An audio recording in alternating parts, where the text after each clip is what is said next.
Looks a little slippery up Very here. slippery. I think I sprayed something. I'm not sure where Misha was going with the slow motion running. We're getting ready to jump, and he's doing any way you want it. That's the way. Isn't that Chariots of Fire? It felt very Chariots of Fire, which Rob's been talking about all day. Do you always dance backstage to that song? I sure shit do. He was doing like, I was doing my interpretive dance, and I thought it was great. it was great. It was entertaining. It was something. Why do you deprive these people of that? You know what? Play their cards right. They might get some of that later. Ladies and gentlemen, Misha and Jensen, everybody.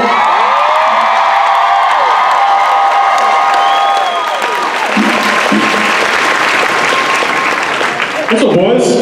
Howdy. What's up, Michigan? How we feeling today?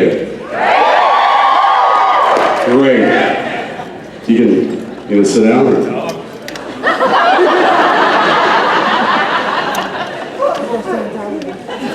Son of a bitch. My thoughts exactly. Well, it is good to be here. Thank you guys for showing up, hanging out with us this weekend. Mish, thanks for, well, I don't know. How's the weekend been for you, pal? Pretty great. Yeah? Yeah. How about you? Yeah. Yeah. I'm staying in Detroit. Yeah? So downtown Detroit has like all these like party buses now, and like it feels like you're at a fraternity party. And my hotel room has windows that just amplify the sound. So it's like, and I could literally feel the headboard vibrating, and not for a good reason. So I'm running on fumes. I noticed you drinking an extra large Red Bull backstage. Yeah. Yeah. Yeah. Okay. And now I'm having a panic attack. I was going to say, if you start vibrating. Well, glad to be here. This is our first time, so excited. This has been awfully nice. You guys have been amazing. Thank you for having us. And yeah, we're... How are you doing, Jensen? What? How are you doing? So now you're starring. I'm going to interview you. Oh, great. Jensen Ackles, you are now starring in the #1 series streaming on Amazon. Countdown. It only seems to go up in the rankings every week. You're also starring in The Boys, which will be premiering season 5 this fall. And you're also starring in... That's not true. When is it premiering? I don't know, but probably next year. Doesn't matter, that's fine. That's what I said is true enough. And you're also starring in the spin-off of The Boys, Rising. You're also still attending these conventions and gracing us with your presence. How the fuck are you doing it?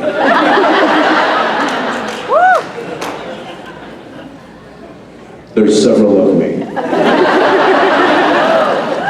You were an early adopter of cloning. I was. say that was smart. Yep. No, but I honest question. How are you exhausted? Are you managing? Are you? It's so. You know what? I've told you this before, and now I'm just saying it publicly. But I love you, and I'm so it's so wonderful to be able to see a friend and colleague's stratospheric success and actually just feel. In Buddhism, they call it mudita, which is sympathetic joy. It's like, I'm just so happy for you, man. I really am.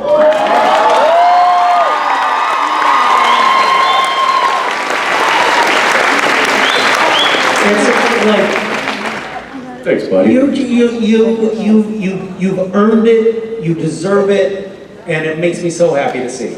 And you know, I could imagine the scenario. I mean, I could imagine feeling jealous, and I'm sure there's a part of me that's like, fuck, I wish I had that, but I'm not feeling that. I'm just feeling like, I do wish I had a job.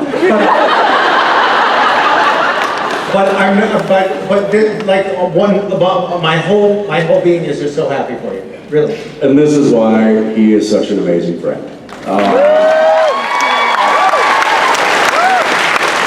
Thank you, pal. Yeah, it's things are going really, really well. But like you said, very, very busy. So it is, you know, it can be taxing. You gotta pick your moments to kind of recoup and figure out how to navigate, because it's certainly more like a marathon right now than it is any kind of a sprint. But you know, we did a show for 15 years, and we were go for that entire time. So I kind of feel like I've had the conditioning for this. And I mean, you know, you just keep going. You keep your head down. You keep moving. You keep the positive, and you keep the negative somewhere else. And I don't know. I'm grateful to be in the position that I'm in. I'm thankful. This is something I tell myself all the time when I start getting a little maybe run down or something, is I don't have to do this, I get to do this. And I try to bring that to, you know, to the job every day. Whenever I walk on set, I feel like I still need to earn it. And I want that drive. I want to prove that I'm where I should be. So it is a gift that I am grateful for, and it is something that I will continue to try and earn.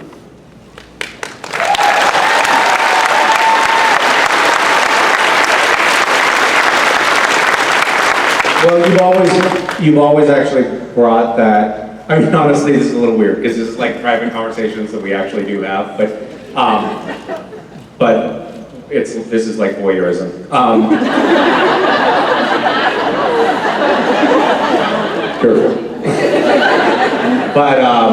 But you've always brought that, like you brought that to the set of Supernatural, and it's why Mark Pedowitz would always have the cast members of the new shows go out to dinner with us, because he wanted to be like, do what these guys are doing, like do what Jensen's doing, because you know, showing up with a positive attitude and being grateful and being on time and being prepared and showing up for the crew that's showing up for you, those are ingredients that make a successful show. And it's so amazing to see how many people let entitlement and a sense of like selfishness overtake them when they have those moments of success.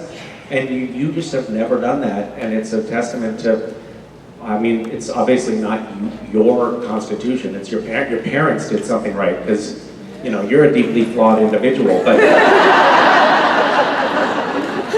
they did, your parents did something right, you know? Well, yes, and they did, and they had me for, you know, 18 years, and then I left, and so the majority of my life has been surrounded with, and this is, I think, where it solidifies itself. Yes, they taught me, gave me a great foundation, but where it really solidifies itself is, I think, in the family you choose. And those are the friends that you surround yourself with, and the people that you admire, and the people that you look to for advice, or look up to for guidance. And I have been very fortunate in my life to have really good people in my life, you being one of them. And so that has really helped me kind of solidify kind of the way that I attack certain things. All right, enough of that. For this bullshit. Yes. Let's take some actual questions. Let's start over here. Hi. Hi, I'm Wendy. Hi, Welcome Wendy. to Michigan. Thank you. Being that we're in Michigan and Detroit is known for Motown, we're wondering what your favorite Motown song is, and will you sing it?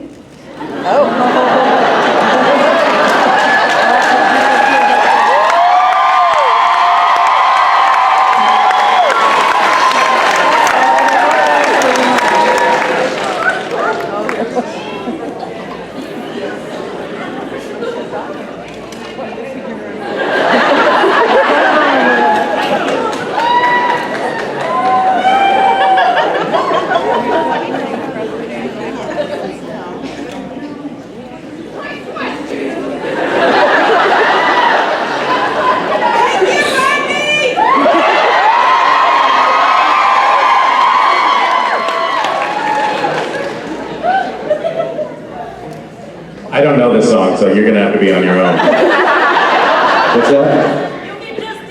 I don't know.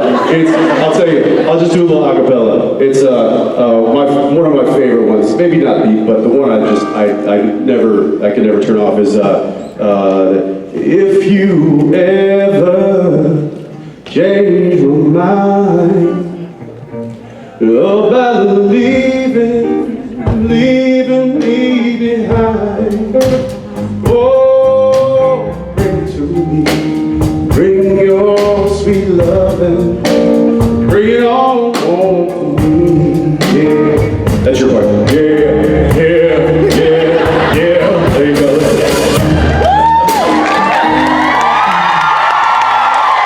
Thank you.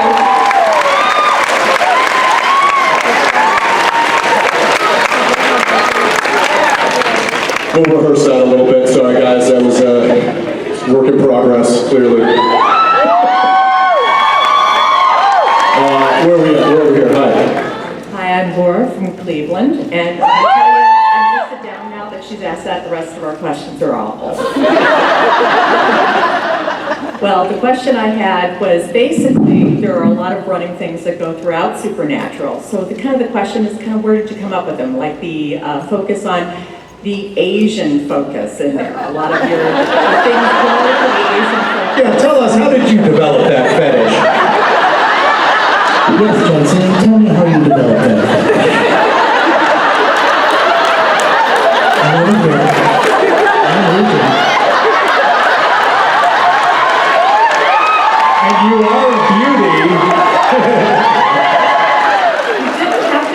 They did have, some of the Asian shows and some of the, game shows, things like that, so we didn't have to go there, guys. Yeah, Jensen. Yeah, Jensen. When did I meet your mom? About 5 years ago.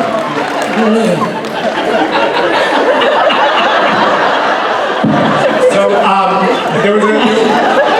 there was an episode where Castiel's in a convenience store, and there were magazines on the magazine rack, and one of them was, they were like, oh, we'll put a busty Asian beauties on the rack here because it ties in with it. And I was in the store, and as Castiel, I picked it up, and I opened the magazine, and the props department had put busty Asian beauties on the cover. They just put whatever on the inside. Like, obviously, they're not going to print an entire edition of busty Asian beauties. And I opened it up, and it was Hustler magazine. So I was like, oh my God! Did they always do that? Not always. It was a request.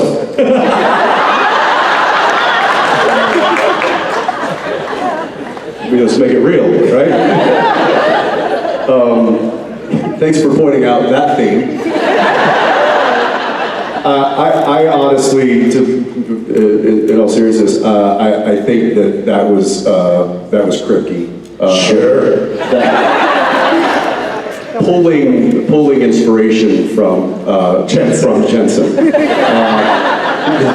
I don't know. What was another theme that was? Well, it did just kind of go with an Asian theme. You did the one where they did the game show and the trickster was there and they put you there and they Nutto cracker. Yeah. So there seemed to be an Asian theme to several of the episodes, not just that, but that was one of the on-running ones because the teddy bear episode had the magazine in it and several others. Right. Well, there were, 360 episodes of Supernatural? Huh? Whatever, that's 327. So,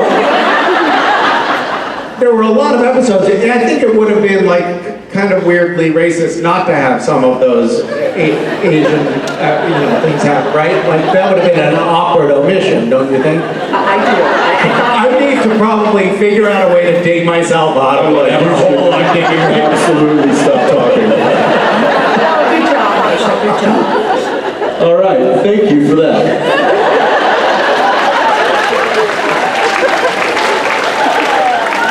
Hi, Hi. Jensen, this is a lot simpler than the question I asked you in Minneapolis. Good.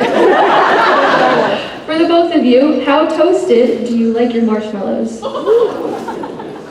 Black. I can't, you gotta get it on fire, full flame. Then you pull it out of the fire and you let it just be on fire for a good, good 10 seconds. Wait till it's just got the nice char, and then that's it, because then everything inside is nice and gooey and you get the crunch on the outside.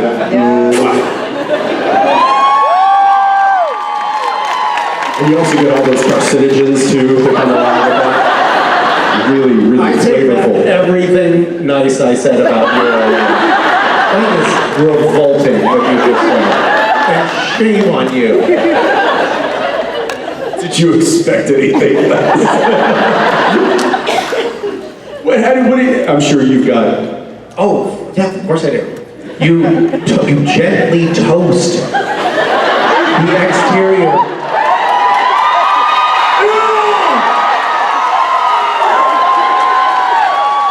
These are discerning people that are applauding right now. Not those Philistines who were applauding earlier.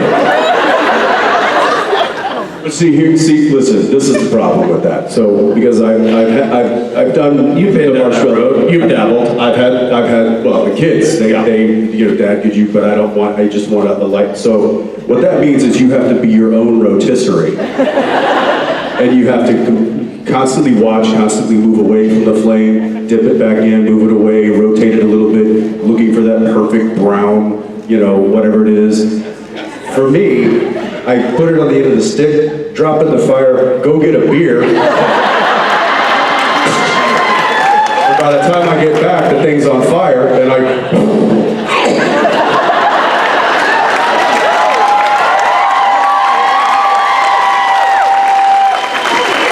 very on brand. Thank you. Thank you. Hi. Hi there. My name is Sarah, and I was wondering, for the last season of Supernatural, what was the scene that you found the most challenging to film? The last season? Yes.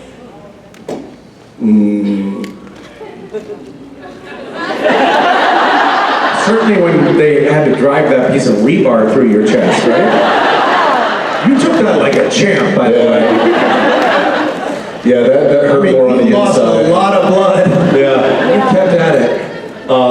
Yeah, I mean, I think the obvious answer is probably the barn scene, and the difficulty factor was just getting through that scene, because that was really the scene that I got to say goodbye to the to the show and to the character, and I knew that was it.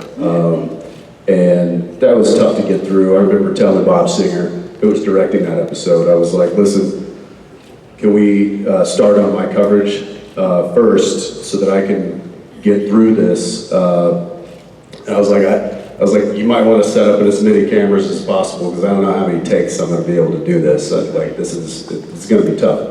And I think I only ended up doing like 3 takes. So everything you saw was from those 3 takes. But it was really hard, just from an emotional standpoint, like keeping it together to say the words. There were crew members on set that had to leave set. They were like, in tears, and they had to just walk away, because it was kind of their goodbye as well. Like this was it. This was the brothers saying goodbye to each other. And so that was a tough one to get through, just knowing the gravity of everything that it symbolized. You did a great job. And well, You really killed it. That was a master class in acting. And there's a lot of Supernatural where we weren't acting. There was a lot of phoning it in over the years, but that was like really stepping up to the plate and knocking it out of the park. But I had just gotten the opportunity to witness you effectively doing the same thing. And we shot. I was teeing up that compliment. Yeah, I know. I saw where you're going.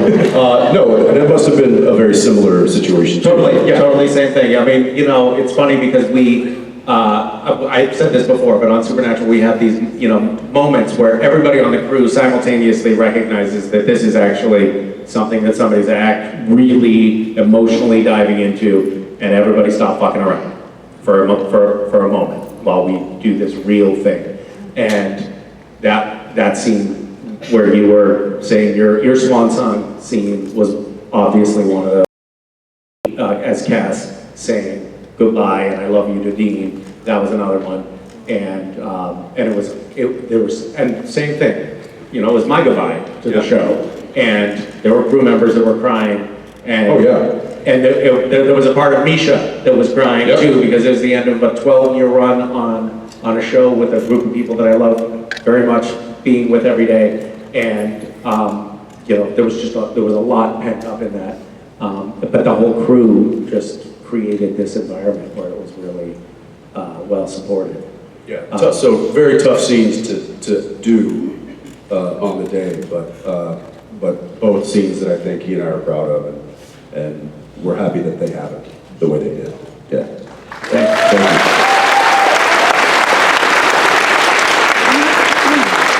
Hi, my name is Kay.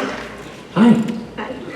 And I was wondering, you guys probably have been like to other countries, like either for vacation or, you know, working, helping others. And I was just wondering, like, if you guys took any interest in like the lore of like legends, you know, like the Loch Ness Monster, and if you want to do one, like, sorry. Talking about like the mysteries of other countries that we've been to. Yeah. If there was one, if you guys can go to another country as like the characters of Supernatural, which legend would you want to fight against or be added to it?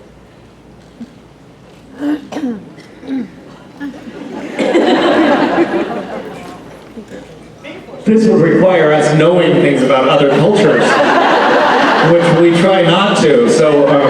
No, but a lot of the things that we dealt with on Supernatural were from other countries, you know. We had, you know, obviously vampires, right? That's, you know, that comes from the old country. That's, and then you've got we had that Chupacabra, you've got... the gods, right? Like we did all kinds of different... Yeah.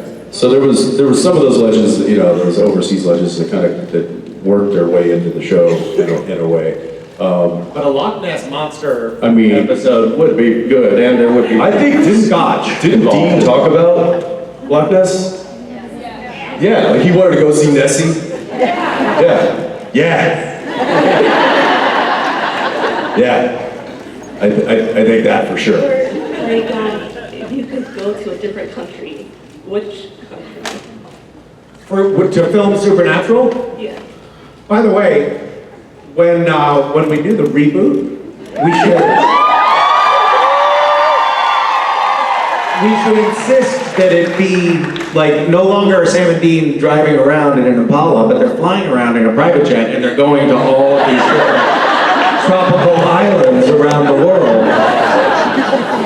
But it's a plane in the shape of the Impala. It's just the Impala with wings. It's, you know, it's like it's Back to the Future. It's like, you know, right? Yeah. You gotta get Doc Brown involved, and then where we're going, we don't need roads.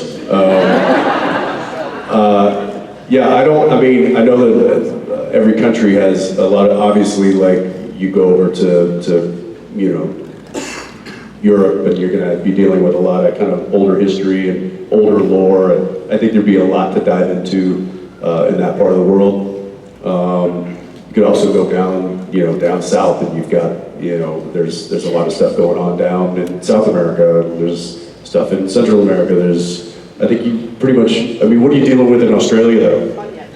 Just actual like Australian spiders and crocodiles. Just actual real things that kill you. It's not lore, it's actually real, and it's right in front of you. Kangaroo fight! Ooh, yeah. Oh man, I'd love to see Dean square off against the kangaroo.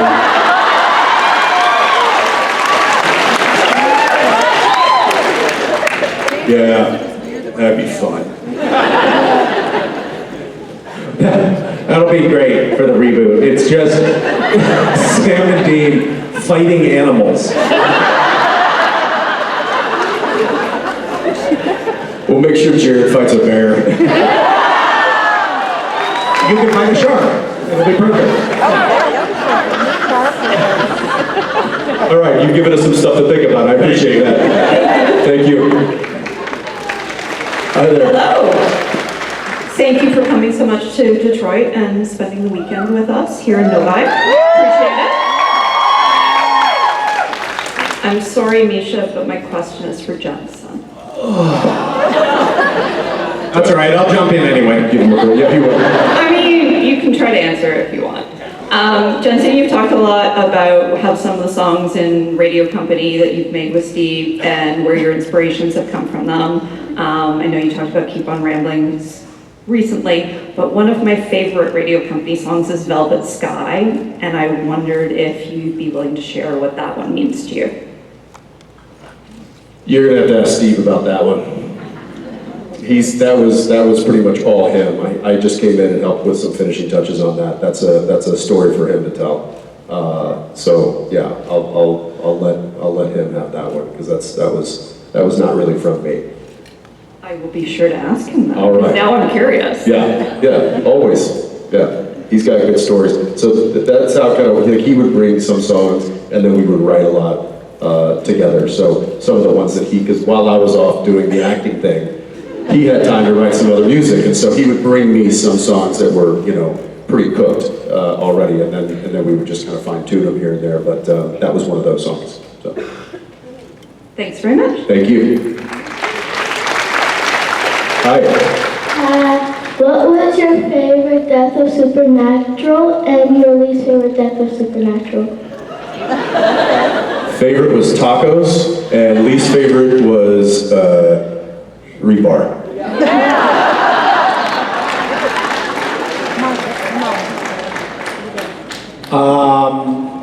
My favorite was the end of season 5 because I really made a splash with that one.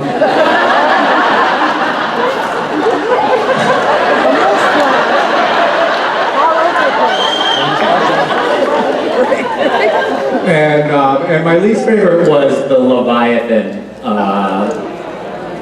because I thought I was fired.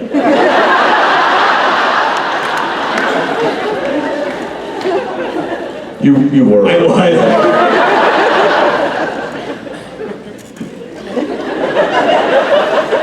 There was a very small petition sent in by the fans that got you. No, hi. Hello. Forgive me for my nerves. But watching Supernatural over the years, there were certain iconic, to me, actors and actresses that played on the show as a horror fan, such as Linda Blair, Dee Wallace. And I was wondering, from your perspective, doesn't have to be someone that you worked with on Supernatural, just in anything, where you kind of had that holy crap moment. This is somebody I watched in some movie when I was 10 or 12 or on a TV show, and you're just kind of like having that, holy cow, I'm working with this person now. Yeah, I had a similar question this morning at the Go panel, and immediately I was like, yeah, when Freddy Krueger walked onto the set.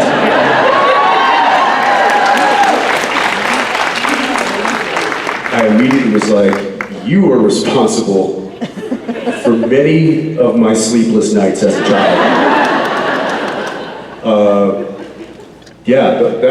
Those movies, they did their job well. They scared the Jesus out of me. So yeah, anyway, getting to work with Robert, that was really, really cool, and he was so gracious, and so fun, and so cool. It's always a treat when you get to meet somebody or people like that who have such an awesome career, and who you grew up, watching. But yeah, that's one of mine. What's that? You're one of those people? I'm one of those people. That's right. One of the first things that I ever filmed was Girl Interrupted, where I had this flirting scene at a party with Winona Ryder. Wasn't a big part in this movie, but it was like a substantial scene of dialogue, and it was with Winona Ryder sitting on the couch. And even when I was auditioning for it, I was like, this is crazy, because it was Winona Ryder. Like, it felt like a really big deal. And I was also very green at that point. Like, I was just starting out. I didn't know, like, someone was like, hey, make sure you hit your mark. And I was like, who's Mark? I had no idea what was going on set. Literally, I remember, like, we were in the scene I was in the scene with Winona Ryder, and the lighting guy came over and was like, hey, Misha, you're in her key light. And I looked around like, I don't see any lights that are shaped like keys. Like, I knew nothing about what was going on. In fact, so there are people that go to school and train and learn all of this stuff and never get hired because of people like you. So I got on the set, and they give you like a costume to put on. Everything was new to me. They give you a costume. I was like, oh, cool. And it was a set 1970s period thing, and I had this like leather vest that had all these straps on it. And I was like, I don't know how to do this. And so I went into the hair and makeup trailer, and I was like, to one of the girls in the trailer, I was like, I'm sorry, can you help me? I'm all tangled up. I put knots in the wrong place, and then she had to like untie everything, and then rethread it through the holes and retie it. And later I found out that was Angelina Jolie. I was so oblivious.